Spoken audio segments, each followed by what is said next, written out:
Hello बच्चों, let's see this question. This question says that why is the distribution of roads not uniform in India?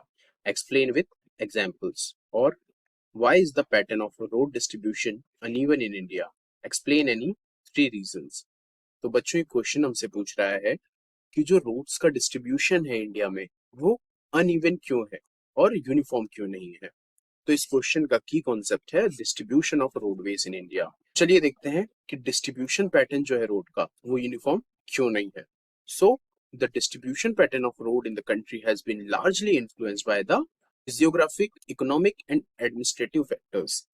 तो बच्चों roads का जो distribution pattern होता है वो फिजियोग्राफिक, इकोनॉमिक और एडमिनिस्ट्रेटिव फैक्टर्स पे डिपेंड करता है। So the first point is the northern plains have the vast level of land, so it is easy and cheap to construct roads. तो बच्चों जो नॉर्दर्न प्लेन्स हैं वो फ्लैट हैं, जिसके की कारण वहां पे रोड के कंस्ट्रक्शन के लिए बहुत ज्यादा एक्सकवेशन नहीं करना पड़ता है, बहुत ज्यादा प्रॉब्लम नहीं होती है। And the second point is the density of population is very high in northern plains which has favoured the growth of roads. तो बच्चों जो नॉर्दर्न प्लेन है वहां पर सबसे ज्यादा पॉपुलेशन है। अब जब पॉपुलेशन ज्यादा होगा तो इकोनॉमिक एक्टिविटीज ज्यादा होंगी, इकोनॉमिक एक्टिविटीज ज्यादा होंगी तो ट्रांसपोर्ट ज्यादा होगा। तो इसी कारण रोड्स की जो ग्रोथ है वो नॉर्दर्न प्लेन्स में काफी ज्यादा है। Third point is rich agriculture resources have provided the most favourable condition for the development of roads. अब बच्चों जो एग्रीकल्चर रिसोर्सेज होती हैं वो भी एक फैक्टर होती है for the development of roads, क्योंकि एग्रीकल्चर एक्टिविटीज होंगी तो जो एग्रीकल्चर से हमें प्रोडक्शन आ रहा है उसे हमें फैक्ट्रीज और पास के पोर्ट में ले जाना पड़ेगा, जिसके लिए कि हमें रोड्स चाहिए होंगे। So agriculture resources are also the important factor for the development of road. And the fourth point is hilly areas and state having rough topography have low density of road.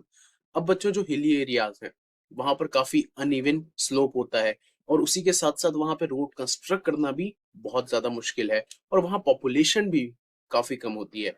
इसी कारण जो roads होती हैं हिली Terrence या फिर mountains में वो काफी अच्छी क्वालिटी की नहीं होती हैं और उनकी डेंसिटी भी काफी कम होती है।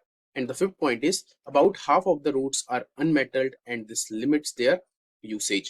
अब इंडिया में जो आधे से ज्यादा रोड है वो अनमेटल्ड है। अनमेटल्ड मतलब सॉइल की रोड्स हैं। मेटल रोड जो कि ब्यूटेमिन या फिर आरसीसी से बनती है। So most of the road जो इंडिया में है वो अनमेटल्ड है, जो कि रूरल एरियाज में है और आउटस्क्रिट्स में है, जिसके के कारण इनका यूटिलाइजेशन कम हो जाता है। So this is the reason why the distribution of roads is not uniform in India. I hope you understood well. Best of luck.